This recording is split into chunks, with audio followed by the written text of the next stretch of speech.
Assalamu alaikum. Today we will be discussing a very important subject, importance of replanning. We all face failures, setbacks, difficulties, and many challenging situations. As a result, many of the people become victim of frustration, negativity, and reaction. Many a times these reaction takes the form of extreme violence. All this happens due to one's failure to replan one's life or understand the importance of replanning. Replanning essentially means adding experiences to previous planning and planning all over again in the light of new information. So today we will discuss on this subject with Professor Farida Khanam. تو چلیے انہی سے بات چیت کرتے ہیں. السلام علیکم آپا، کیسی ہیں آپ؟ جی الحمدللہ، آپ ٹھیک ہیں؟ الحمدللہ. آپا آج کا بہت ہی پریکٹیکل سبجیکٹ آپ نے چنا ہے، امپورٹنس آف ری پلاننگ. تو ظاہر سی بات ہے سب سے پہلا سوال سبجیکٹ پر ہی بنتا ہے کہ why do we need replanning, اس کے بارے میں بتائیں. اصل میں ایک یہ مولانا صاحب کی کتاب ہے منصوبہ بند عمل، تو اس میں سے ہم کچھ باتیں آپ کے سامنے رکھیں گے کس لیے ری پلاننگ کی ہمیں کیوں ضرورت پڑتی ہے. تو مولانا صاحب لکھتے ہیں کہ پلاننگ جو ہے وہ ہے تو آرگنائزڈ ہارڈ ورک، اور ری پلاننگ اس کو کہتے ہیں پلاننگ پلس. یعنی کبھی کبھی ایسا ہوتا ہے کہ ہماری پلاننگ جو ہے وہ فیل ہو جاتی ہے، ہم کامیابی حاصل نہیں کر پاتے ہیں، اس کی بہت ساری وجوہات ہوتی ہیں. تو اس وقت ہمارے سامنے دو آپشن ہوتے ہیں، یا تو ہم نگیٹیوٹی میں پڑ جائیں اور دوسروں کو بلیم دینے لگیں کہ اس کی سازش کی وجہ سے، اس کی دشمنی کی وجہ سے ہماری جو ہے اسکیم فیل ہو گئی. اور دوسرا جو ہے آپشن وہ یہ ہے کہ جو ہمیں تجربات ہوئے ہیں ان تجربات کی روشنی میں ہم ری پلاننگ کریں، کیونکہ جو تجربات ہوتے ہیں اور ہماری غلطیاں ہم کو سمجھ میں آتی ہیں تو اس وقت ہم اپنی غلطیوں کو مانیں اور دوسروں کو بلیم دینے کے بجائے ہم اپنی غلطی کو مانیں، اعتراف کریں کہ ہمارے اندر کیا کمی تھی جس کی وجہ سے ہماری پلاننگ فیل ہو گئی ہے. اور پلاننگ جب ہم کریں تو پرامن پلاننگ ہونی چاہیے، کیونکہ تشدد جو ہے وہ کبھی بھی اس سے کامیابی حاصل نہیں ہوتی. تو جو بھی کام ہم کریں وہ پرامن انداز میں کریں. تو یہی ہم کو پیغمبر اسلام کی زندگی سے یہی سبق ملتا ہے. مثال کے طور پر جب احد کی جنگ ہوئی تو اس میں کچھ غلطی کی وجہ سے مسلمانوں کو شکست ہو گئی. اب اس وقت دو آپشن تھے، وہ یا تو کہیں کہ دیکھو قریش نے جو ہے ہمارے ساتھ بہت ہی غلط کام کیا، بیک فائر کیا انہوں نے، تو اس کی وجہ سے ہم کامیاب نہ ہو پائے، جبکہ بدر میں ان کو کامیابی ملی تھی. تو دشمن کو برا بھلا کہنے کے بجائے اثر نو پلاننگ کرنا. تو اثر نو پلاننگ آپ نے یہ کی کہ آپ نے سوچا کہ جنگ کے میدان سے کچھ حاصل ہونے والا نہیں ہے، حالانکہ جنگ مسلمانوں کی طرف سے کبھی بھی نہیں شروع ہوتی تھی، وہ تو قریش ہی کر رہے تھے جنگ، لیکن اس کو بھی آپ نے ہر طرح سے اوائڈ کیا. اور بہت سارے کیسز ہیں اوائڈنس کے، اور اوائڈ کرنے کے بعد جب بھی ان لوگوں نے بات کو نہیں سمجھا اور وہ لوگ ہر حالت میں مسلمانوں کو جنگ میں الجھانا چاہا انہوں نے، تو رسول اللہ صلی اللہ علیہ وسلم نے فائنلی بہت زبردست پلاننگ کے ساتھ صلح حدیبیہ کر لیا. صلح حدیبیہ جو ہے وہ 10 سال کا ناجنگ معاہدہ تھا. تو اس وقت تو صلح حدیبیہ کرنے کے لیے بہت زیادہ حالات جو ہیں بہت ایڈورس تھے، تمام دشمن کی شرائط کو ایکسیپٹ کرنے کے بعد ہی صلح حدیبیہ ہو پائی تھی. تو لیکن اب تو ایک یونیورسل نارم ہو گیا ہے، اب تو صلح کی بات لوگ پسند کرتے ہیں، پرامن انداز میں کام کرنے کی ہمیں پوری اجازت ہے. تو اب ایک دنیا بدل چکی ہے، مسلمانوں کو چاہیے کہ وہ نئی دنیا کو سمجھیں اور اسی کے مطابق کام کریں تاکہ ان کو اپنی جو حاصل کرنا چاہتے ہیں وہ حاصل کر پائیں. جی آپ اب یہ بہت ہی امپورٹنٹ بات بتائی آپ نے کہ مطلب دوسروں کو بلیم نہ کریں. اگر آپ کا پہلا جو پلان ہے وہ کامیاب نہیں ہے تو آپ وقت کو ضائع نہ کریں. آپ امیجیٹلی جو ہے ری پلاننگ شروع کر دیں. آپ اگر دیکھا جائے تو ری پلاننگ کا دور ٹھیک وہیں سے شروع ہوتا ہے، فرسٹ کریشن آف ایڈم اور ایو. جیسے قرآن میں آیا ہے کہ کس طرح اللہ تعالیٰ نے آدم اور حوا کو جنت میں رکھا، پھر منع کرنے پر بھی جب انہوں نے فوربیڈن فروٹ کھایا تو انہیں بینش کر دیا گیا، ایکسپیل کر دیا گیا. ان کو پھر ریپینٹنس ہوئی. تو وہاں سے پھر وہ ری پلاننگ کا جو ایک جو طریقہ ہے وہ شروع ہوتا ہے. تو میں چاہوں گا کہ آپ اس کو تھوڑا واضح کریں. جی، اس کو اگر غور سے دیکھا جائے تو ری پلاننگ تو ڈے ون سے ہی شروع ہو گئی تھی، کیونکہ اس وقت اللہ نے یہ پلان کیا تھا کہ انسانوں کو پیدا کر کے اسی وقت جنت میں ہی رکھا جائے گا. لیکن صرف ایک شرط تھی کہ ایک فاربیڈن فروٹ تھا، اس کا پھل نہیں کھانا ہے. لیکن انسان جو ہے چونکہ وہ اس کو میچور نہیں تھا اور اس کو تجربات نہیں تھے، تو وہ آ گیا شیطان کے بہکائے میں اور وہ پھل کھا لیا.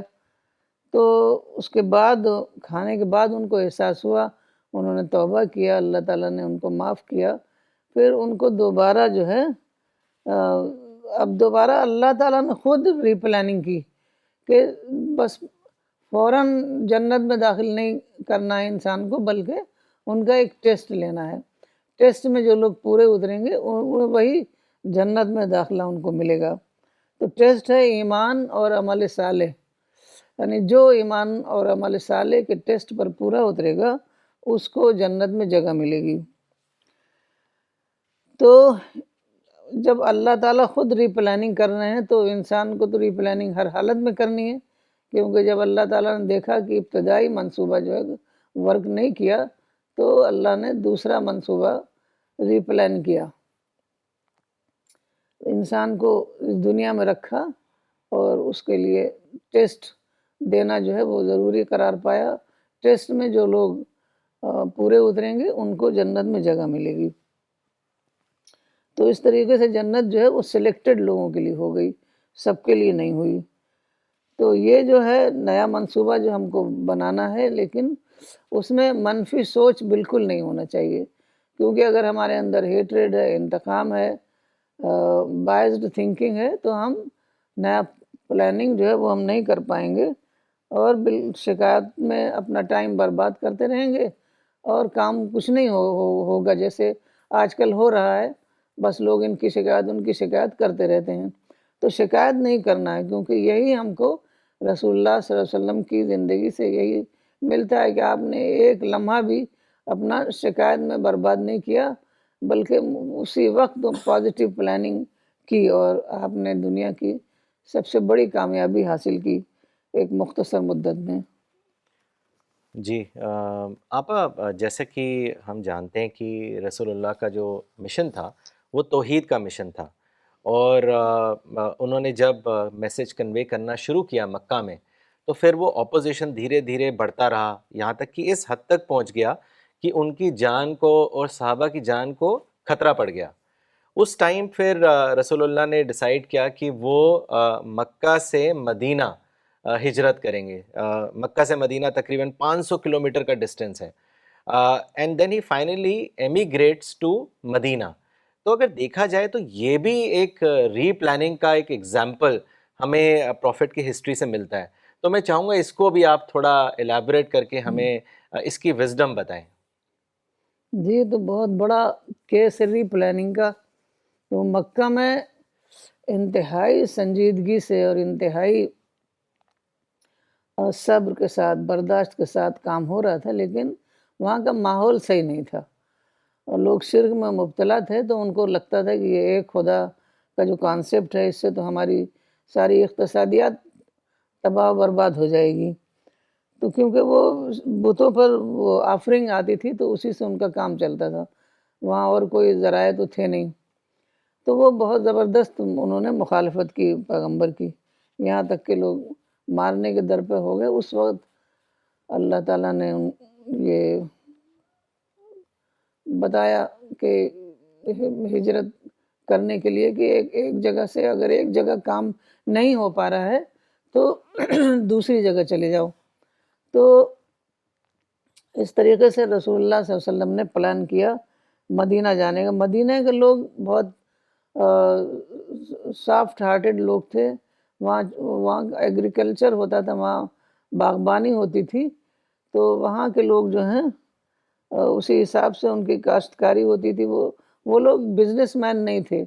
اب یہ عرب جو قریش تھے جو مکہ میں رہتے تھے وہ بزنس مین تھے, ساری دنیا میں بزنس کے لیے جاتے تھے. تو ان کو زیادہ یہ سب باتوں کی سمجھ تھی کہ ہمارے لیے کیا فائدہ ہے کیا نہیں فائدہ ہے. تو لیکن وہ لوگ بہت ہی اپنے نیچر پر تھے.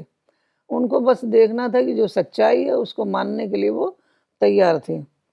تو اس طریقے سے رسول اللہ صلی اللہ علیہ وسلم نے فائنلی خاموشی کے ساتھ مدینہ ہجرت کی, اور تمام مسلمانوں نے مدینہ ہجرت کی.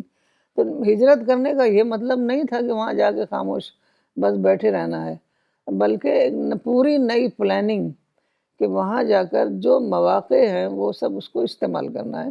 کیونکہ وہاں کے لوگوں نے آپ کو اپنا لیڈر مان لیا, تمام لوگ آپ کے فالوورز بن گئے. تو وہاں پورا ماحول ہو گیا آپ کے دعوی ورک کرنے کا. تو جو دعوتی وہاں آپ نے جا کے دعوتی وفود بھیجنے شروع کیے. وہاں پر چونکہ وہ زمانہ نا ٹرائبل ایج کا زمانہ تھا, تو مختلف ٹرائبس کو آپ اپنے لیٹرز بھیجتے, لوگ بھیجتے, وہ وہاں جا کر آپ کا پیغام ان لوگوں کو دیتے. جو رولرز تھے ان کو آپ لیٹرز بھیجواتے. تو اس طریقے سے آپ نے تمام دوسرے جو قبائل تھے آس پاس ان سب کو کانٹیکٹ میں لے کر کے ان کو اپنا پیغام پہنچایا. بہت سارے لوگوں نے پیغام کو مانا, بہت سارے لوگوں نے اس پر سوچ بچار شروع ہو گیا. مطلب اگر فوراً انہوں نے ایکسیپٹ نہیں کیا تو پھر بھی ان کے دماغ میں ایک بات پڑ گئی, اور وہ دھیرے دھیرے بعد میں اسی پر آ گئے. تو رسول اللہ صلی اللہ علیہ وسلم میں وہاں جب گئے تو جو قریش تھے انہوں نے آپ کو وہاں بھی نہیں چھوڑا, بلکہ اب جنگ پر آمادہ ہو گئے. تو آپ نے ہر طرح کوشش کی کہ جنگ کو اوائڈ کیا جائے. اسی جنگ کو اوائڈ کرنے کے لیے آپ نے صلح حدیبیہ کیا, جو کہ 10 سال کا نو وار پیکٹ تھا. تو اس طریقے سے آپ نے اپنا کام جو ہے نان سٹاپ جاری رکھا, اور آپ کی زندگی میں ہی ساری عرب میں آپ کی مخالفت ختم ہو گئی, اور تمام لوگوں نے آپ کے فالوور بن گئے. تو یہ ری پلاننگ جو ہے بہت امپورٹنٹ ہے. جی یقیناً آپا, جزاک اللہ. آپا اگر ہم پروفٹ کی لائف سے دیکھیں, پروفٹ کی جیسے ڈیتھ 632 AD میں ہوئی, اس کے بعد پھر خلافت آ گئی جو تقریباً 30 سال تک رہی. مطلب 632 AD سے 661 AD تک. آخری خلیفہ جو تھے حضرت علی ابن طالب, وہ 661 AD تک تھے. اور اس کے بعد پھر ہم دیکھتے ہیں کہ ایک ٹرانزیشن ہوتا ہے, خلافت سے ڈائنیسٹک رول آ جاتا ہے, امیہ ڈائنیسٹی آ جاتی ہے. تو میرا سوال یہ ہے کہ اس ٹرانزیشن کو, کہ پروفٹ کے بعد خلافت کے بعد ڈائنیسٹی رول, اس کو آپ ری پلاننگ کے کانٹیکس میں آپ اس کو کیسے دیکھتی ہیں؟ تو اس کو بھی آپ واضح کریں. اصل میں اسلام میں نے ڈیموکریسی کا سسٹم رائج کرنا چاہا, اور چونکہ اسلام میں قرآن میں ایک پورا چیپٹر ہے الشورا, یعنی تمہارے جو معاملات ہیں وہ کنسلٹیشن پر بیسڈ ہونا چاہیے. یہی شورا ہے. اب اس زمانے میں یہ الیکشن وغیرہ تو یہ سب سسٹم نہیں ہوا تھا. تو لیکن شورا کی جو ڈیموکریسی کی ابتدا جو تھی وہ یہی شورا تھی, یعنی لوگوں کی رائے کے مطابق حکومت بنانا. تو لیکن مسئلہ کیا ہوا, اگر جو رولر ہوتا تھا یعنی خلیفہ وہ بہت ہی اسٹرانگ ہے تب تو لوگ اس کے انڈر میں کام کرنے کے لیے تیار ہوتے تھے. لیکن اگر اسٹرانگ نہ ہوتا, جیسے حضرت عثمان تھے بہت ہی سافٹ تھے, تو لوگ جو ہیں ان کی بات نہیں, ان کے انڈر میں کام نہیں کر پا رہے تھے. بار بار ان کی مخالفت کر رہے تھے. تو یہ 30 سال تک یہ چلا جو ہمارے 4 خلفائے راشدین ہیں. اور زیادہ تر حضرت عثمان اور حضرت علی کے زمانے میں بس زیادہ تر جنگیں ہوتی رہیں، زیادہ تر مخالفتیں ہوتی رہیں. تو 30 سال کے بعد اصل میں بات کیا تھی کہ وہ جو زمانہ تھا نا، وہ اس زمانے میں جو لوگوں کا مائنڈ سیٹ تھا وہ یہی تھا کہ حاکم کی جو اولاد ہوتی ہے، چاہے بیٹا ہو بیٹی ہو، بس اسی کو رائٹ ٹو رول ہوتا ہے. اب وہ ہزاروں سال سے یہ چلا آ رہا تھا. تو اب ان کی سمجھ میں نہیں آیا کہ یہ کیا طریقہ ہے کہ کوئی بھی تخت پہ بیٹھ جائے، کوئی بھی حکومت کرے. تو یہ ان کی سمجھ میں نہیں آیا. اور چونکہ رسول اللہ صلی اللہ علیہ وسلم کے کوئی بیٹا نہیں تھا تو اس وجہ سے وہاں پر یہ نہیں ہو سکتا تھا. تو آپ کے داماد حضرت علی کو لوگوں نے چاہا کہ وہ حاکم بنے. تو لیکن حضرت ابوبکر کو رسول اللہ صلی اللہ علیہ وسلم نے اچھے کئی بار اشارہ کیا تھا، کیونکہ اس زمانے میں جو نماز کی امامت کرتا تھا تو وہی لیڈر بھی ہوتا تھا، پولیٹیکل لیڈر بھی وہی ہوتا تھا. تو کئی بار آپ نے حضرت ابوبکر سے نماز کی امامت کروائی. پھر حضرت ابوبکر نے حضرت عمر کو بنایا. حضرت عمر چونکہ بہت ہی اسٹرانگ انسان تھے تو وہ انہوں نے بہت ہی کنسالیڈیٹ کیا. ان کے زمانے میں بہت زیادہ ایکسپینشن بھی ہوا اور کنسالیڈیشن بھی ہوا. لیکن حضرت عثمان اور حضرت علی کے زمانے میں بہت زیادہ مخالفت بڑھ گئی. تو یہ اس سے سمجھ میں یہ آیا کہ یہ چلے گا نہیں، کیونکہ لوگوں کا حالات کی رعایت دیکھنی پڑتی ہے. لوگوں حالات کیسے ہیں، کیونکہ حالات نہیں ایسے تھے کہ کوئی ڈیموکریٹک لیڈر اس طریقے سے چن کر حاکم بنے. تو اس وجہ سے ایسا ہوا کہ ڈائنسٹک رول آ گیا، اور امیر معاویہ اور پھر ان کے بعد ان کا بیٹا، ان کے بعد ان کا بیٹا، اسی طریقے سے ان کے خاندان میں 100 سال تقریباً 90 سال تک وہ چلتا رہا. اس کو لوگوں نے ایکسیپٹ کر لیا. اور یہ ایک ہوتا ہے دیکھیے آئیڈیل، ایک ہوتا ہے پریکٹیکل. تو کئی معاملات میں آئیڈیل نہیں چلتا ہے تو ہمیں پریکٹیکل ریزن کے تحت اس کو ایکسیپٹ کرنا پڑتا ہے. اور بہت سارے لوگوں نے مطلب اس زمانے کے تمام جو علماء تھے، تمام محدثین تھے، فقہا تھے، سب نے اس کو ایکسیپٹ کیا. تو اسی وجہ سے کیونکہ حکومت کا جو اصل مقصد ہے وہ اسٹیبلٹی قائم کرنی ہے، اور اسٹیبلٹی قائم تھی. بنو امیہ کے زمانے میں بہت زیادہ کام ہو رہا تھا، اسلام کا بھی کام بہت زیادہ ہوا، اور باقی جو انفراسٹرکچر وغیرہ یہ سب جو کام ہوتے ہیں سب بہت اچھے طریقے سے سب کام ہو رہا تھا. تو لوگوں نے اس کو ایکسیپٹ کر لیا. تو یہ جو ایکسیپٹنس تھا وہ حالات کی رعایت کی وجہ سے تھا، اور حالات کی رعایت ہمیشہ کرنی پڑتی ہے. اگر حالات کی رعایت نہیں کریں گے تو لوگ مخالف ہو جائیں گے اور کوئی بھی کام نہیں ہوگا. اب بنو امیہ کے بعد بنو عباس آئے، وہ بھی ڈائنسٹک رول تھا، وہ کئی 100 سال تک چلتا رہا، اور خلافت تو 30 سال میں ہی ختم ہو گئی. تو لوگوں نے اس کو جو بنو امیہ اور بنو عباس کی حکومت ہے اس کو ملوکیت سے تعبیر کیا ہے، اور اس کو غلط سمجھا ہے کہ اسلام کے خلاف سمجھا ہے. تو ایسا کچھ نہیں ہے. اس حکومت ہوتی ہے اسٹیبلٹی کے لیے، تمام لوگوں کو مواقع ملیں کام کرنے کے. تو اس زمانے میں بنو امیہ کے زمانے میں اور بنو عباس کے زمانے میں لوگوں کو خوب موقع ملا. حدیثیں جمع کی گئیں، قرآن کا کام ہوا، عربی لینگویج کا، گرامر کا، یہ سارے کام مسلسل ہو رہے تھے. تمام جو سورس بکس ہیں اسی زمانے میں تیار ہوئیں. تو یہ دیکھنا ہوگا کہ کیا ایک حکومت میں ہمیں مواقع مل رہے ہیں کام کرنے کے. اگر مواقع مل رہے ہیں تو وہ ٹھیک ہے، وہ ایکسیپٹ کیا جائے گا.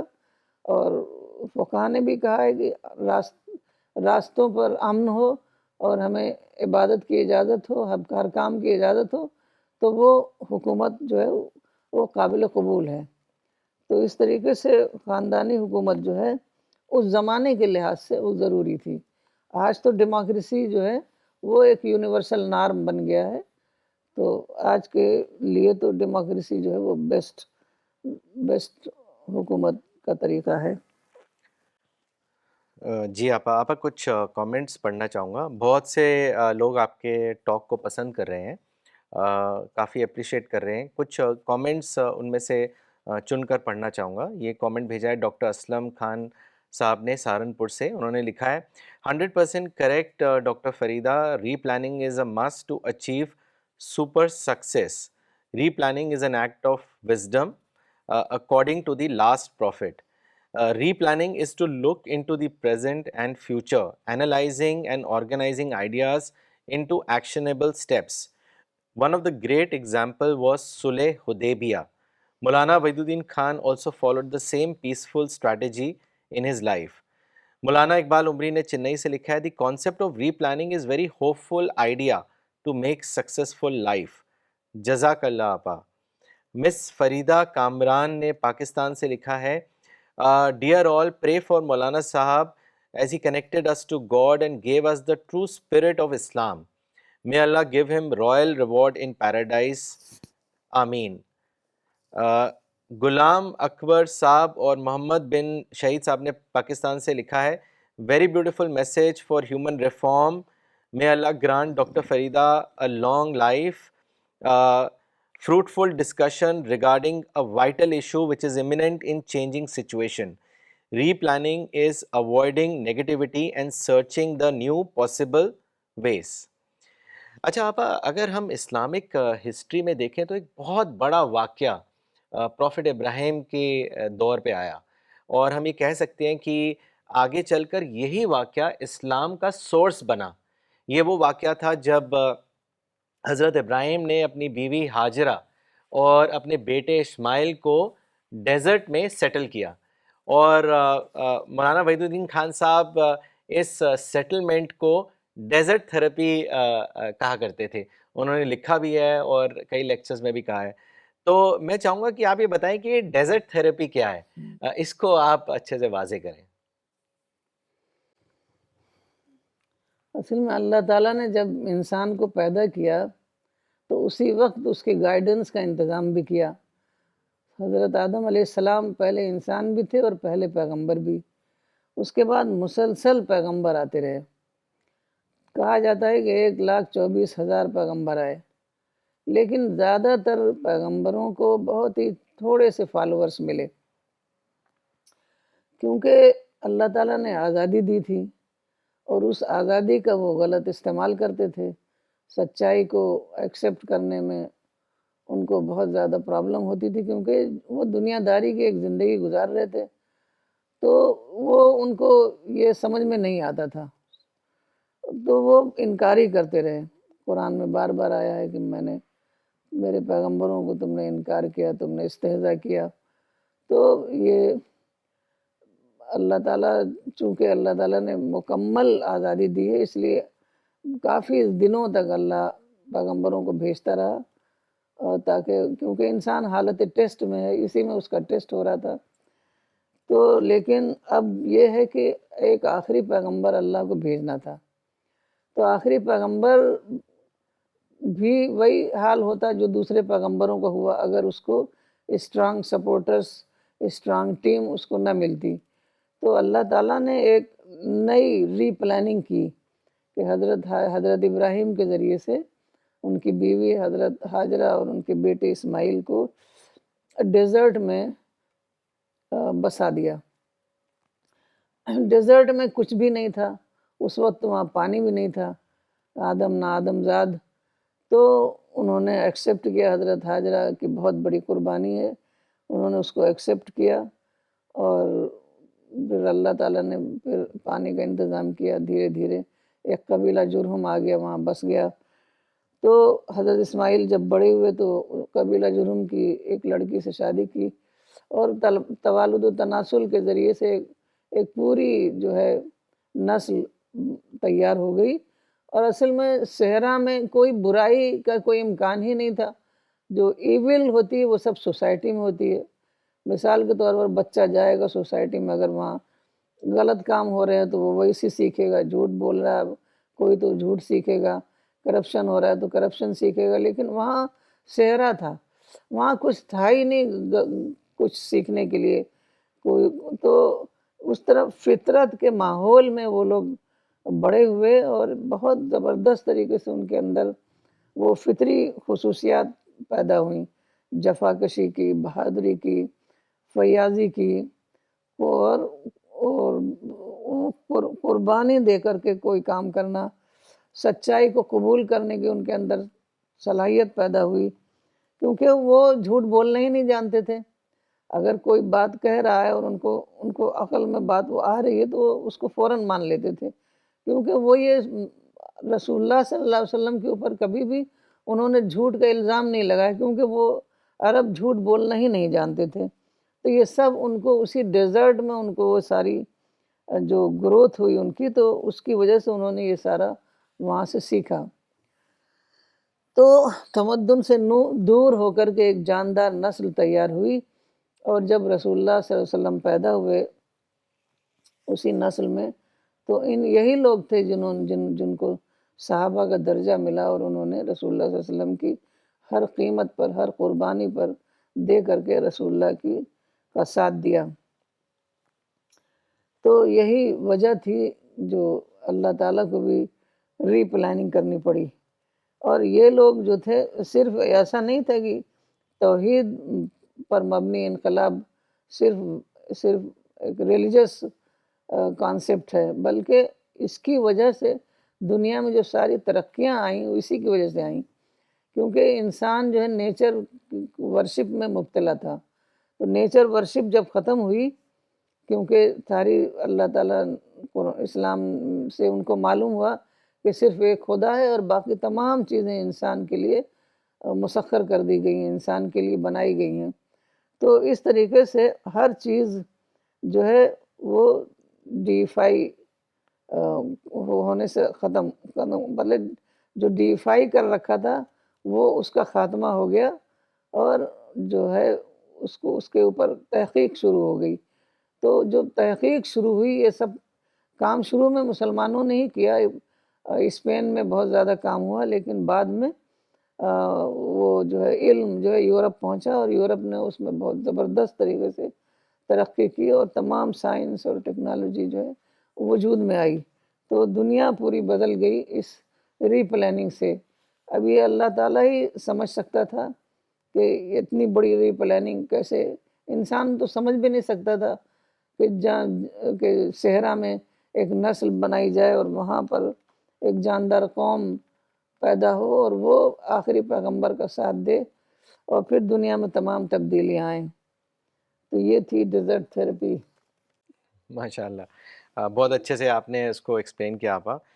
اگلا سوال لینے سے پہلے کچھ کامنٹس پڑھنا چاہوں گا، اور ایک کوشچن بھی لینا چاہوں گا جو بھیجا گیا ہے پاکستان سے۔ کامنٹس ہیں آپا، یہ عتیق سید صاحب نے مہاراشٹر سے لکھا ہے، replanning is an important tool according to the situation. Thank you doctor Farida ma'am for the good guidance. Shahid Mahmood صاحب نے کراچی سے لکھا ہے، excellent message of reforming according to the situation.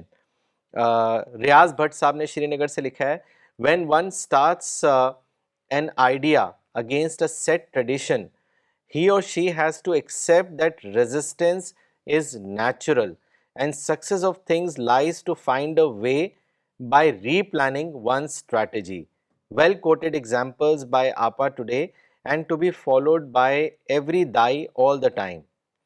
آپا یہ ایک سوال بھیجا ہے وقاص عباسی صاحب نے پاکستان سے. انہوں نے لکھا ہے کہ is it practically possible for a believer to live a akhirat oriented life and make progress in this world at the same time? تو دونوں چیزیں کیا ممکن ہیں؟ اس کے بارے میں آپ کیا کہیں گی؟ حضرت عثمان ایک بہت بڑے تاجر تھے، کبھی رسول اللہ صلی اللہ علیہ وسلم نے ان کو منع نہیں کیا تجارت سے. حضرت خدیجہ تجارت کرتی تھیں، کبھی آپ نے منع نہیں کیا. تو تجارت کرنا، دنیا تو انسان کے ہی لیے بنائی گئی ہے، لیکن اس دنیا کو حاصل کرتے ہوئے وہ خدا کو نہ بھول جائے. ایک بار حضرت عائشہ نے کہا کہ عبد الرحمن ابن عوف، وہ بھی ایک بڑے تاجر تھے، کہ رسول اللہ صلی اللہ علیہ وسلم نے فرمایا ہے کہ وہ جنت میں گھسیٹتے ہوئے جائیں گے. تو عبد الرحمن ابن عوف نے کہا نہیں میں تو چل کر جاؤں گا، اور انہوں نے اپنا سارا جو اس وقت کا ان کا اثاثہ تھا تجارت کے ذریعے سے وہ سب کا سب صدقہ اور خیرات کر دیا۔ تو اسلام میں یہ غلط ہے کہ جو بھی کمائی ہو وہ صرف ہمارے اوپر استعمال ہو، بلکہ وہ دوسروں کے اوپر استعمال کریں، دین کے کام کے لیے استعمال کریں، صدقہ و خیرات کریں۔ رسول اللہ صلی اللہ علیہ وسلم بہت زیادہ صدقہ و خیرات کرتے تھے، اور اس میں رمضان میں تو بہت زیادہ کرتے تھے۔ تو کمائی آپ کریں، لیکن اس کا استعمال اسی طرح کریں جس طریقے سے اسلام میں بتایا گیا ہے۔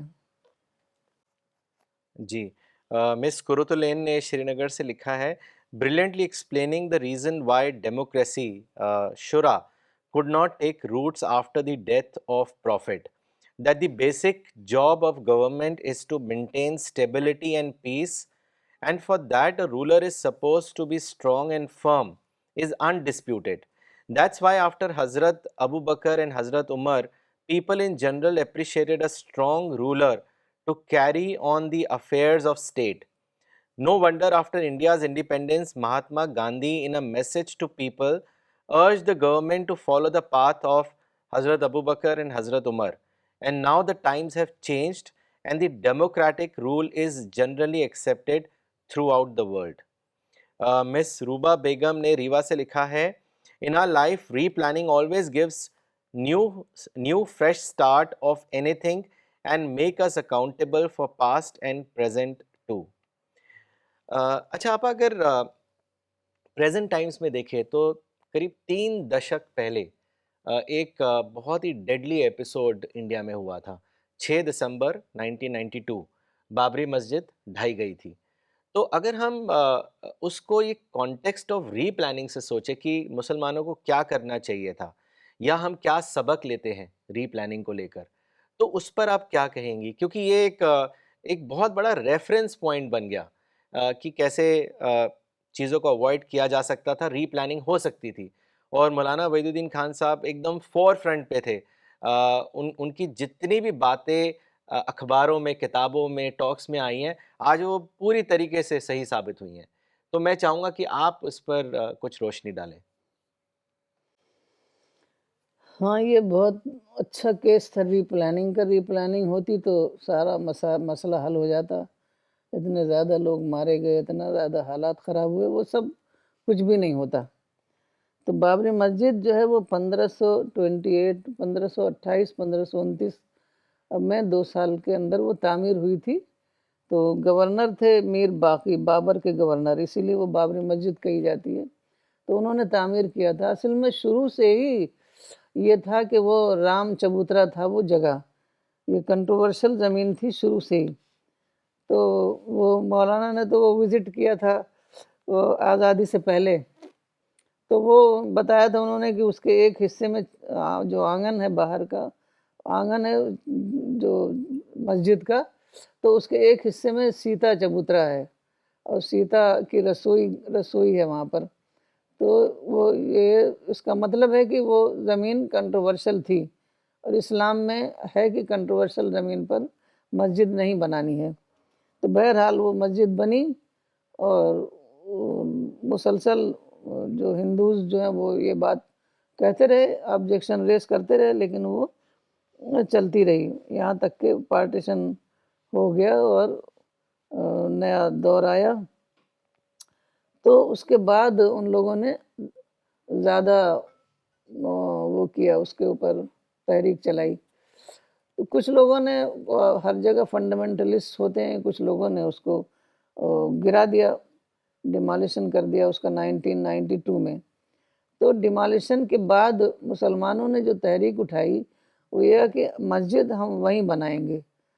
تو وہاں میک شفٹ مندر بن چکا تھا، تو مولانا نے کہا کہ میک شفٹ مندر بن چکا ہے، اب کوئی سوال نہیں کہ مسجد وہیں بنے گی۔ تو اس کا ایک الٹرنیٹیو ہے بہت اچھا اسلام میں، ری لوکیشن کا۔ اور عرب میں جب پیٹرو ڈالر آیا اور تمام شہروں کی پلاننگ ہوئی، تو لوگوں کو پتہ چلا یہاں تو ہر نوک اینڈ کارنر پر مسجد ہے، تو پلاننگ نہیں ہو سکتی۔ تو وہاں پر باقاعدہ مسجدوں کی ریلوکیشن ہوئی. مثال کے طور پر ایک مسجد بلال تھی مدینے میں، تو وہ وہاں اس کو گرا کر اور اسی نام سے دوسری مسجد دوسری جگہ بنا دی گئی. تو ایسی ایک صاحب نے بتائی تھی، ایک فرید الوحیدی ایک صاحب تھے، ان کا انتقال ہو گیا، وہ وہاں رہتے تھے جدہ میں. تو انہوں نے بتایا تھا کہ ایک ایک شہر میں کئی سو مسجدوں کے ساتھ ایسا ہوا ہے، اور لوگوں نے کوئی اعتراض نہیں کیا، کیونکہ وہاں پر آزادی نہیں ہے اعتراض کرنے کی، وہاں تو بس ایکسیپٹ کرنا ہے، آمنا اور صدقنا.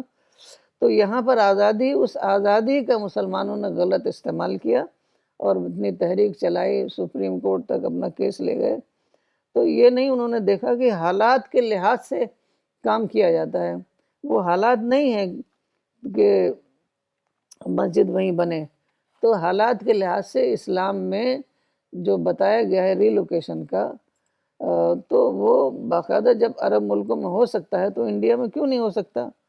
یہاں تک کہ کعبہ کا بھی ریلوکیشن ہی ہوا، کیونکہ کعبہ پہلے چوکور نہیں تھا، ایک مستطیل عمارت تھی کعبہ، لیکن جب کعبہ اس میں فلڈ آیا اور گر گیا اس کی دیواریں، تو جب دوبارہ بنا تو ان کے پاس اتنا مٹیریل نہیں تھا، تو انہوں نے چوکور کعبہ بنا کے جو حصہ بچ گیا تھا تو اس پر چھت نہیں ہے، تو وہ اسی طریقے سے ہے وہاں پر. تو کعبہ میں بھی ایسا ہوا اور لوگوں نے اس کو ایکسیپٹ کیا، کیونکہ رسول اللہ صلی اللہ علیہ وسلم نے جب مکہ فتح کر لیا اس وقت آپ نے کہا کہ میں چاہتا ہوں کہ کعبہ کو اپنی اصل جو عمارت تھی اسی کے مطابق اس کو دوبارہ بنا دیا جائے. تو حضرت عائشہ نے کہا تو آپ کیوں نہیں بناتے؟ تو آپ نے کہا کہ عوام جو ہے وہ ایکسیپٹ نہیں کریں گے، کہیں گے ابھی مکہ فتح ہوا ہے اور ابھی کعبہ گرایا جانے لگا. تو آپ نے بھی یہی دیکھا کہ لوگ ایکسیپٹ نہیں کریں گے. تو یہاں تو یہ بہت بڑے پیمانے پر ہے کہ لوگ ایکسیپٹ نہیں کریں گے. تو حالات کی رعایت کرنا جو ہے یہ بہت زیادہ ضروری ہے، اور اس کے لیے ہمیں ہمیشہ تیار رہنا چاہیے. اور ہمارے پاس نظیر بھی تھی، پریسیڈنس بھی تھا، اس کے بعد بھی ہم یہاں کے لیڈروں نے اس کو نہیں مانا. یہ سارے لیڈروں کی وجہ سے ہوا. عوام تو جو یہ سب چیزوں میں حصہ نہیں لیتے، ان کو اپنے کام سے فرصت نہیں ملتی، لیکن لیڈروں نے یہ جو ہے کیس کو زندہ رکھا اور مسئلہ کبھی حل نہیں ہونے دیا. کتنے زیادہ نقصان ہوئے اس سلسلے میں. جی. اور آپا اگر ہم ایسے ہی ایک اور مطلب ڈفرینٹ کانٹیکس میں اگر ہم ایگزامپل کو دیکھیں ہسٹری میں، تو جو کروسیڈ شروع ہوئے وچ اسٹارٹیڈ ان 1095 اے ڈی، اور وہ انٹرمیٹنٹلی 1291 اے ڈی تک مسلسل چلتے رہے. And it was basically the onslaught of western nations against Islam. لیکن ہم دیکھتے ہیں کہ کیسے کرسچنز ری پلاننگ کرتے ہیں کروسیڈس کے بعد. تو اس کے حوالے سے بھی آپ تھوڑا اور ہمیں سمجھائیے کہ کیسے ری پلاننگ جو ہے ایک سچویشن کو نیگیٹو سے پازیٹیو میں بدل دیتی ہے، یا کس طریقے سے ہم جہاں پہ ہار رہے ہوتے ہیں ہم ایک دم جیت جاتے ہیں. تو یہ ایک بہت بڑا ہسٹری سے ہمیں اگزامپل ملتا ہے کروسیڈس کو لے کر. اس کے بارے میں بتائیں. کروسیڈس 200 سال تک جاری رہیں. یہ 1095 سے 1291، 200 سال. تو یہ بیت المقدس کو لے کر کے تھا. اصل میں بیت المقدس جو یروشلم ہے وہاں پر سب کی مقدس یادگاریں ہیں، یہودیوں کی بھی، عیسائیوں کی بھی، اور مسلمانوں کی اس معاملے میں ہے کہ رسول اللہ صلی اللہ علیہ وسلم وہاں پر معراج کے سفر میں وہاں گئے تھے اور وہاں تمام پیغمبر آئے تھے اور آپ کی امامت میں نماز پڑھی تھی. تو یہ تھا. تو تینوں جو سیمیٹک ریلیجنس ہیں ان کے لیے وہ مقدس جگہ تھی. تو جب مسلمانوں نے بیت المقدس کو، حضرت عمر کے زمانے میں ہی یہ فلسطین کانکر ہو گیا تھا، تو وہ تقریباً 1000 برس تک مسلمانوں کے پاس وہ رہا. پھر یورپ میں اس کے خلاف بہت زیادہ ہوا کہ اس کو ہم کو اپنے اس کے لیے جنگ کرنی چاہیے اور یہ ہم کو اپنے قبضے میں کرنا چاہیے بیت المقدس کو، کیونکہ زیادہ تر تو وہاں پر عیسائی لوگوں کی اور یہودیوں کی بہت زیادہ یادگاریں ہیں۔ حضرت مسیح وہاں پیدائش کا بھی ہے وہاں پر، سب کچھ ان کا یادگار وہیں پر ہے۔ تو تمام یورپ والوں نے مل کر جنگ کی، لیکن وہ مسلمانوں کو ہرا نہیں سکے، تو بہت زبردست قسم کی، سخت قسم کی ڈیفیٹ ان کی ہوئی۔ تو وہ بہت ہی زندہ قوم تھے، انہوں نے سوچا کہ یہ مسلمانوں کو میدان جنگ میں ہم ہرا نہیں سکتے، تو انہوں نے اس کو علم کے میدان میں ہرانا چاہا۔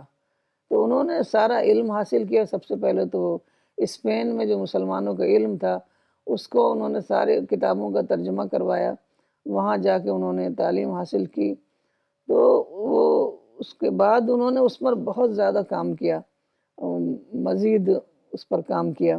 تقریباً 16ویں صدی تک یورپ میں یہ کتابیں جو مسلمانوں نے تیار کی تھیں اسپین میں، وہ باقاعدہ ٹیکسٹ بک کے طور پر پڑھائی جاتی تھیں۔ تو اب انہوں نے اس کو انہوں نے اسپریچول کروسیڈ کہا۔ تو اسپریچول کروسیڈ یہی تھا، علم کے میدان میں اسپریچول کروسیڈ۔ اور انہوں نے اتنا محنت کی 400-500 سال کہ انہوں نے ایک پورا ایک دم نیا ایج لے آئے۔ وہ سائنس کا اتنا زبردست ترقی، اور باقاعدہ تمام علم میں انہوں نے نیچر پر تحقیق کی۔ نیچر کی تحقیق جو ہے وہ مسلمانوں نے شروع کیا تھا، کافی حد تک انہوں نے کام کیا تھا، لیکن چونکہ مسلمانوں میں یہ سیاسی اکھیڑ پچھاڑ بہت زیادہ تھی، کچھ دنوں میں ایک ڈائنسٹی ختم ہو جاتی تھی، اور ڈائنسٹی میں ایک ڈائنسٹی ہوتی تھی جب، اور اس کے ساتھ کیونکہ پہلے زمانے میں بادشاہی علم کی فنڈنگ کرتا تھا، علم کو پیٹرنائز کرتا تھا عالم کو، تو اگر جب بادشاہ نہیں رہا تو وہ سب ان کو ان کا پیٹرن ختم ہو جاتا تھا، تو اس طرح سے وہ کام رک جاتا تھا۔ اب کی طرح نہیں ہے کہ اب جیسے ادارے ہوتے ہیں، ایک حکومت آئے یا دوسری حکومت آئے، اس سے کوئی فرق نہیں پڑتا، لیکن پہلے یہی بادشاہ اور یہ نواب اور راجہ یہی لوگ پیٹرنائز کرتے تھے علم کو۔ تو اس وجہ سے وہ مسلمانوں کا علم جو ہے وہ ختم ہوتا جا رہا تھا، اور جو آٹومن امپائر تھی لیکن انہوں نے اس کو کچھ علم کو بہت زیادہ اہمیت نہیں دی۔ تو وہ بہت سارے ایسے تھے بڑے بڑے سائنٹسٹ جو یورپین کورٹ میں چلے گئے، تو اس طریقے سے یہ کام جو ہے آگے بڑھتا رہا۔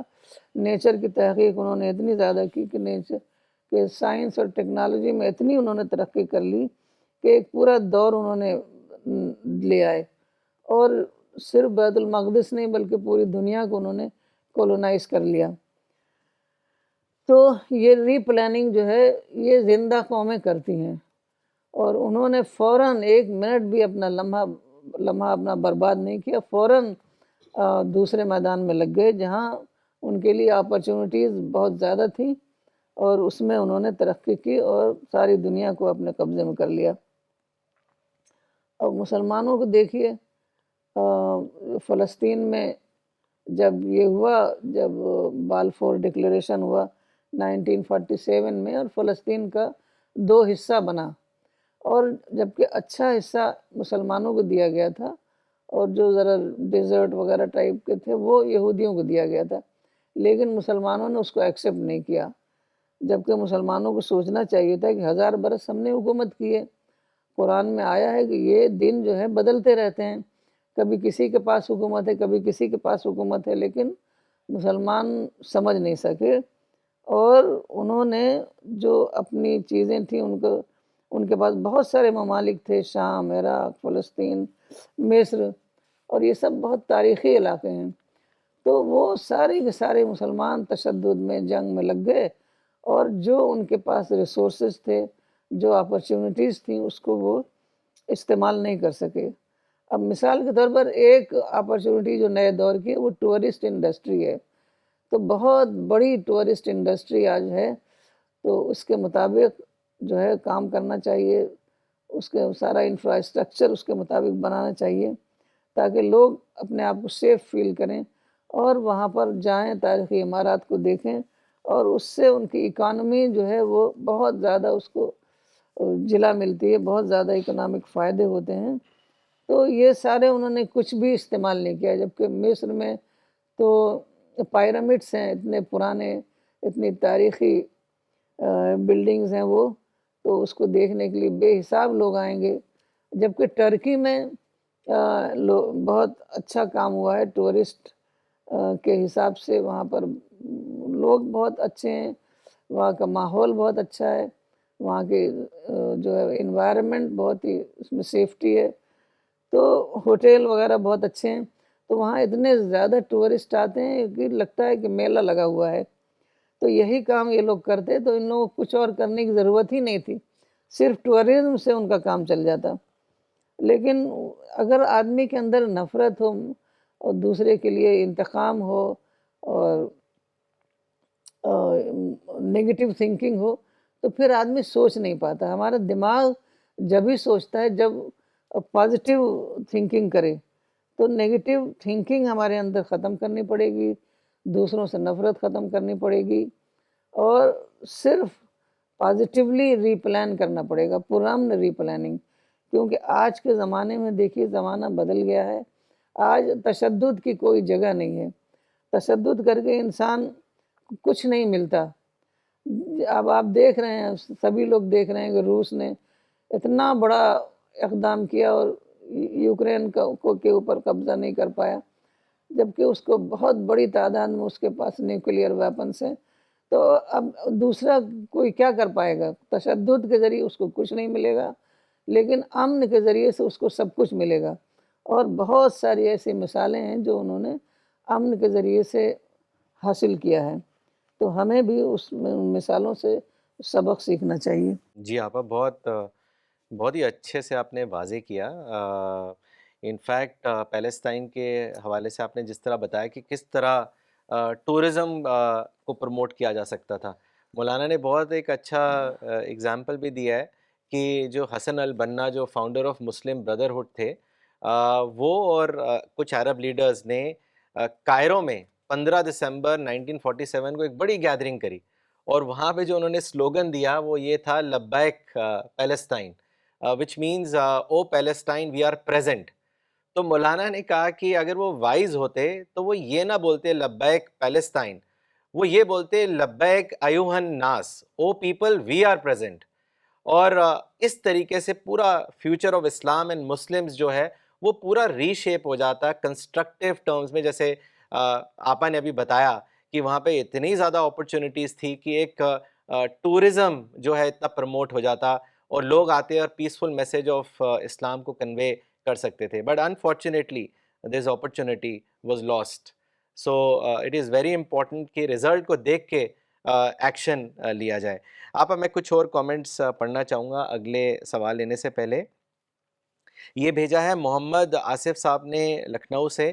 آپا کی جو باتیں ہیں وہ بہت ہی حکمت سے بھری ہوئی ہیں۔ آپا جو واقعات ہوئے ہیں ماضی میں اسے بہت ہی خوبصورت طریقے سے آپا نے رکھا، اور ہمیشہ یہ تعلیم کی نصیحت دی ہے کہ ہر حالت میں آپ کے پاس پازیٹیو ری پلاننگ موجود ہے، اسے دیکھ کر آگے بڑھیں۔ بہت شکریہ، بہت نصیحت مل رہی ہے سی پی ایس ٹیم سے، اللہ اجر دے۔ مس عالیہ فاروقی نے پاکستان سے لکھا ہے، مولانا کے دنیا سے جانے کے بعد ہم سب کو بھی ایک نئی پلاننگ جو کہ ری پلاننگ کی ضرورت ہے۔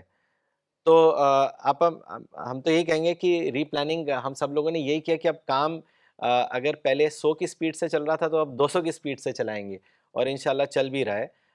یہ ری پلاننگ ہے کہ اس کو اور زیادہ ہمیں کام کرنا ہے حکمت کے ساتھ اور یونائٹڈ وے میں۔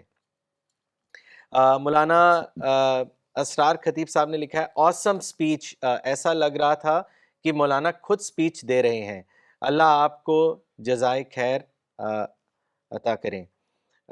ایک آپا یہ سوال آیا ہے روہت کمار جی کا امرتسر سے، انہوں نے لکھا ہے، ایک حدیث بہت سننے کو ملتی ہے مسلمانوں سے کہ اگر آپ کہیں برائی دیکھیں تو اسے ہاتھ سے روکیں، ہاتھ سے نہیں تو منہ سے بول کر روکیں، ایسا بھی نہیں کر سکتے تو من ہی من میں برا سمجھو۔ آپا پلیز اس کو اس حدیث کو سمجھا دیجئے۔ اصل میں جب سوسائٹی میں برائی ہو رہی ہو اور ہم اس برائی کو ایکسیپٹ کریں تو برائی اور زیادہ پھیلے گی۔ تو ہمیں برائی کو سمجھنا ہے اور روکنے کا مطلب ہے بہت ہی زیادہ ویل وشنگ کے انداز میں اس کو سمجھانا۔ یہ نہیں وہ تشدد کے انداز میں نہیں، وائلنس کے انداز میں نہیں، بلکہ ویل وشنگ کے انداز میں اس کو سمجھانا ہے کہ یہ بات غلط ہے اور یہ بات جو ہے تاکہ وہ بات جس کو کہتے ہیں نا نپ اٹ ان دا بڈ۔ نپ اٹ ان دا بڈ، وہ والے بات، تو اس کو سمجھانا ہے اور کم سے کم اپنے دل میں برا مطلب برائی کو برا سمجھنا، نہ کہ اس انسان کو برا سمجھنا۔ تو برائی کو برا ہم نہیں سمجھیں گے تو ہم بھی اسی برائی میں ملوث ہو جائیں گے۔ تو انسان کو برا نہیں سمجھنا ہے، انسان کو سمجھاتے رہنا ہے اور اس کے لیے دعائیں کرتے رہنا ہے اور جو ہے اس کی ہر طرح سے مدد کرنی ہے کہ وہ برائی کو چھوڑ دے۔ بالکل ایسے ہی ہے جیسے کوئی گھر میں کوئی بچہ کوئی برا کام کرنے لگتا ہے تو ماں باپ اس کو سمجھاتے ہیں نا، نہ کہ اس کو مارنا شروع کر دیتے ہیں۔ تو اس کو سمجھانا ہے، سمجھا کے برائی کو ختم کرنا ہے، کیونکہ اگر ہم ایسا نہیں کریں گے تو پورے معاشرے میں، پوری سوسائٹی میں برائی پھیل جائے گی۔ تو یہ ہے۔ جی جی۔ اب اچھا ہم دیکھتے ہیں ہسٹری میں کہ نیشن کے لیول پر بھی ری پلاننگ نیشنز نے کری، کنٹریز نے کری اور بہت کامیابی حاصل کری۔ تو جیسے اگزامپل آتا ہے برٹین کا، جرمنی کا، جاپان کا۔ تو آپ نے جس طریقے سے انڈیویجول لیول پہ بھی سمجھائی، ریلیجیس لیول پہ بھی سمجھائی، سیکولر لیول کا بھی بتایا، تو نیشن کے لیول پہ بھی کس طریقے سے یو ٹرن کیا گیا یا ری پلاننگ کری گئی اور میجر اکمپلشمنٹس اچیو ہوئی۔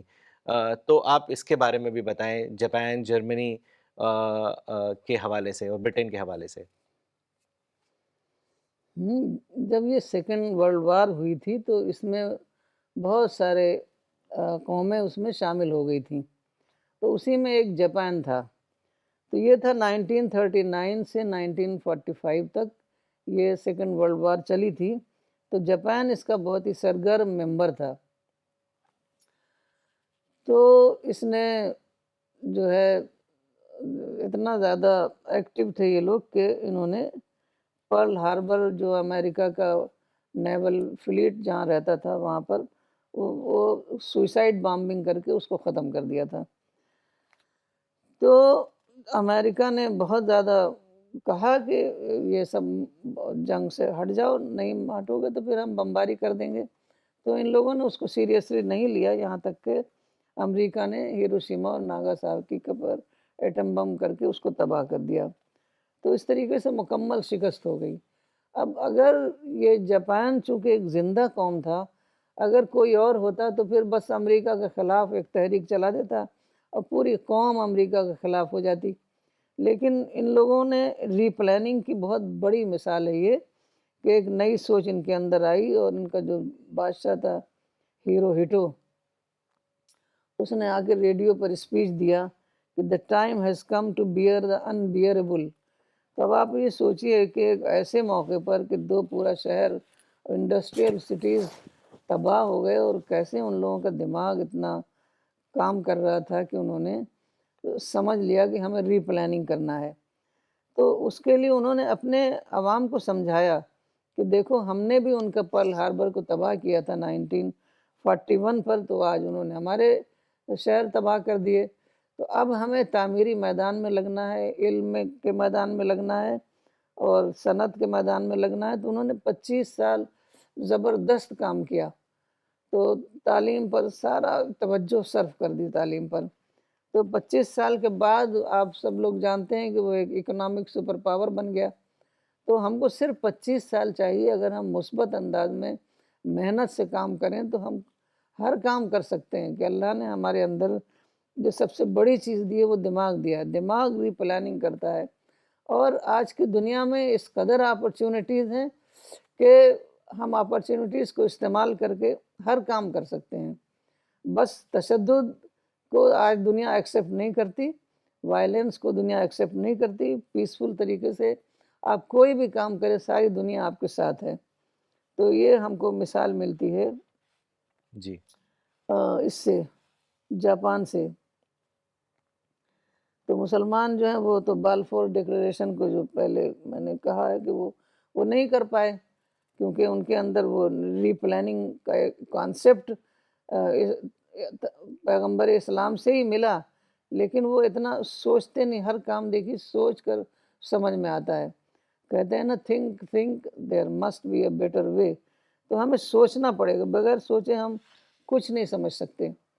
اور سوچیں اور ان بائزڈ تھنکنگ ہو، ہیٹریڈ نہیں ہو.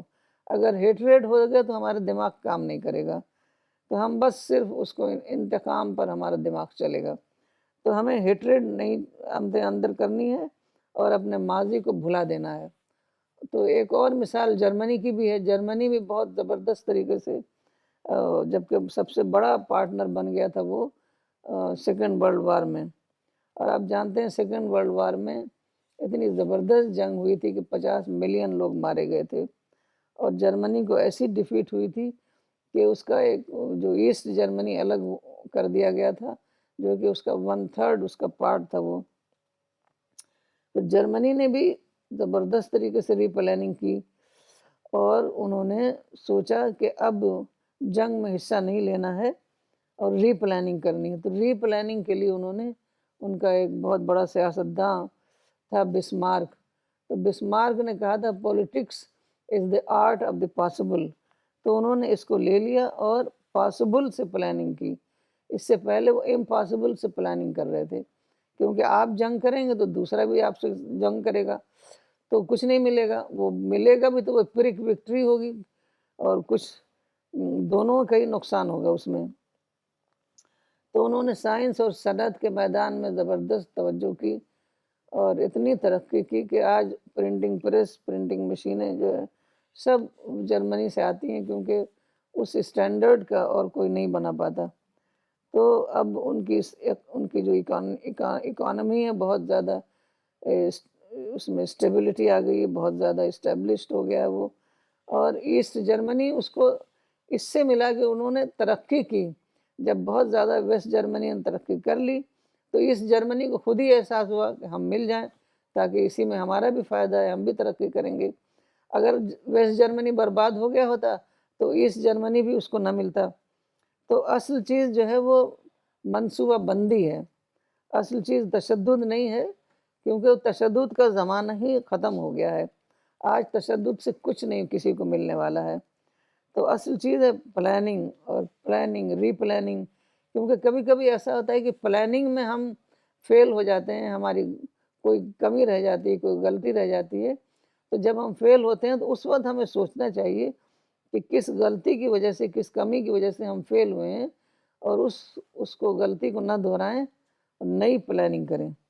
تو اسی طریقے سے ہم نئی پلاننگ کر کے یہ سارے جو ہمارے سامنے ایگزامپلس ہیں ان سب کو دیکھیں اور اس سے فائدہ اٹھائیں اور اس سے لیسن لیں. جی آپا، ایک اور کنٹری کا دھیان میں آتا ہے، اسپین، جہاں پہ 800 سال مسلم رول رہا، اور پھر اس کے بعد وہ پولیٹیکل کنٹرول ان کے ہاتھ سے نکل کر کرسچنس کے پاس چلا گیا. تو اس کے کانٹیکسٹ میں بھی آپ بتائیے کہ کیا سبق ملتا ہے اسپین کے حوالے سے. اسپین میں 800 سال تک مسلمانوں نے حکومت کی. یہ حکومت کا جو مسلمانوں کا علاقہ تھا اس کو الاندلس کہا جاتا تھا. تو اس کے بعد جو ہے وہاں پر عیسائیوں کی جو ایک بڑی تعداد تھی، وہ عیسائی اور مسلمانوں میں بار بار وہ مخالفت ہوتی تھی، بار بار جنگیں ہوتی تھی. فائنلی وہ لوگ جیت گئے، اور زبردست جو ریوولٹ ہوا اس کے نتیجے میں پھر مسلمانوں کو وہاں سے نکلنا پڑا. کچھ مسلمان تو عیسائی بن گئے جو نہیں نکلنا چاہ رہے تھے، اور کچھ ان کو نکلنا پڑا. اس کے بہت سارے وہ لوگ ادھر ادھر چلے گئے. تو اس کے اتنا زبردست مخالفت تھی، دشمنی تھی کہ مسلمانوں کی تاریخ مٹا دی گئی. جو مسلمانوں کی وہاں بہت ساری بڑی بڑی تاریخی عمارتیں تھیں. ایک کورڈوبا میں ایک محل تھا الزہرا، تو وہ ساری جو ہے سب کچھ مٹا دیا انہوں نے، مطلب اس کا بالکل مینٹین نہیں کیا وغیرہ.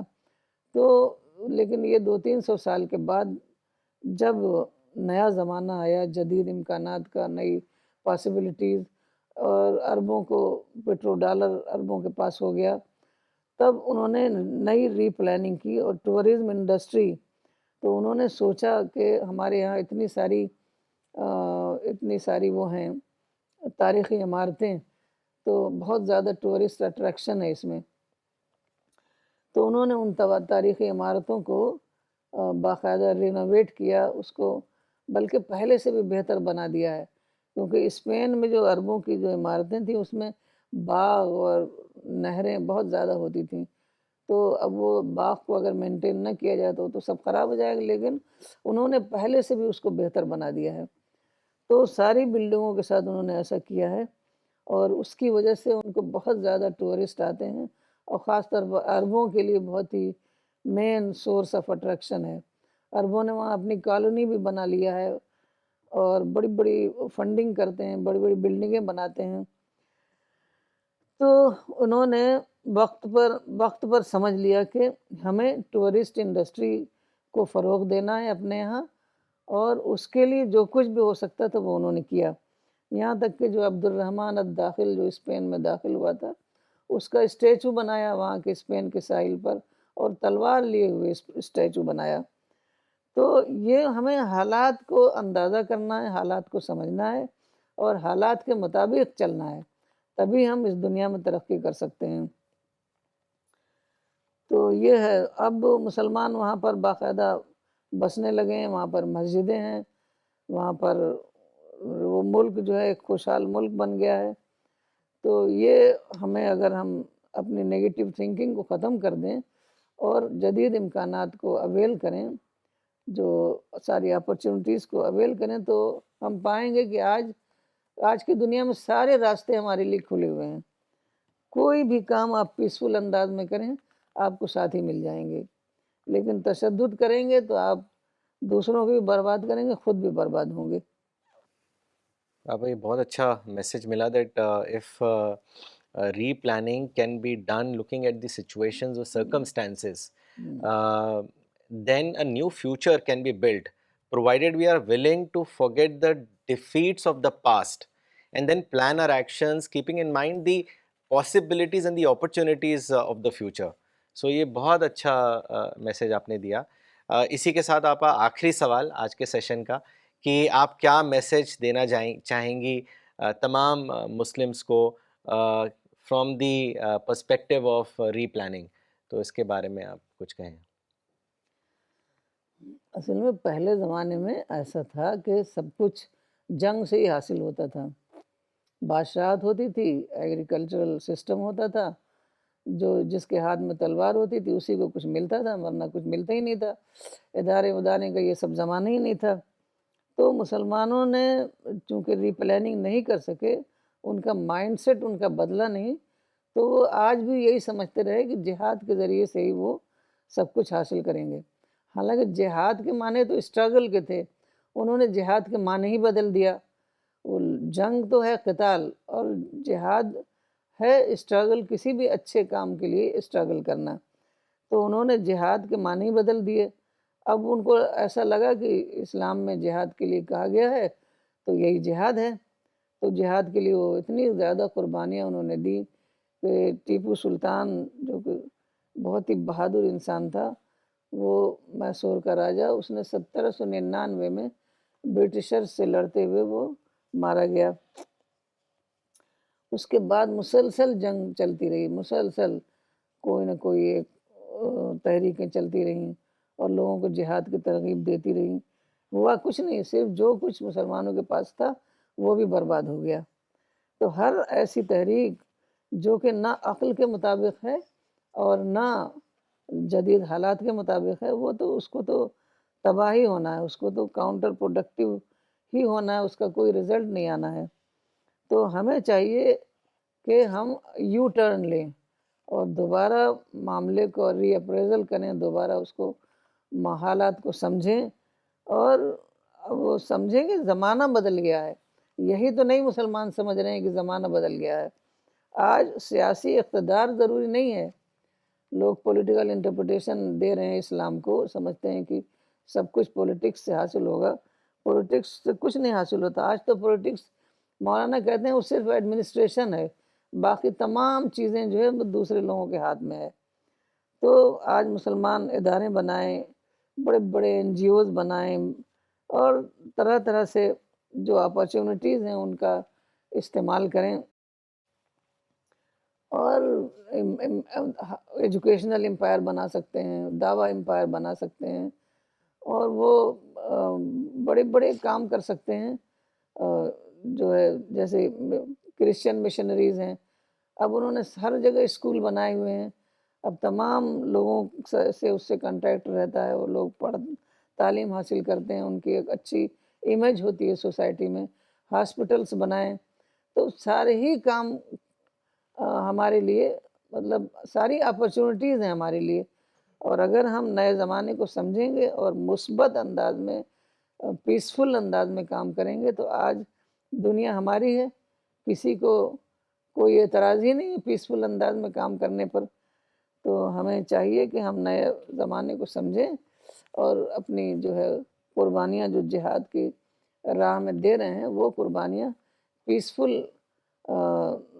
پیسفل فیلڈ میں اس سے کام کریں، اور تمام ترقیاں حاصل کریں، دنیا میں بھی اور آخرت میں بھی انشاءاللہ. جزاک اللہ آپا. آج بہت ہی وزڈم کے ساتھ آپ نے ایک بہت ہی امپورٹنٹ سبجیکٹ کو واضح کیا ہم سب کے لیے. اور I would also like to tell the viewers that the English version of this book which Appa had mentioned is also available on CPS website with the title Replanning of the Islamic Mission in Modern Times. So you can get both Urdu as well as the English book on replanning from the CPS website. So before we end today's session, I would like to request Farida Appa to do 2 launches today. The Spirit of Islam bi-monthly magazine is now available for your reading and your sharing. This is the November and December issue of 2022. So I will request Appa to do the launch.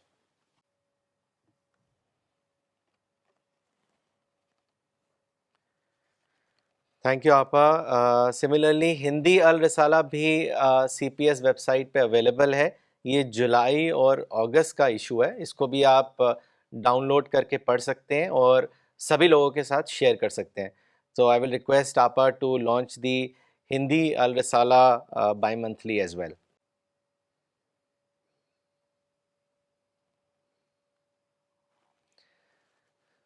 Okay, thank you for watching today's program. We will be back next Sunday, 10:30 a.m. Thank you.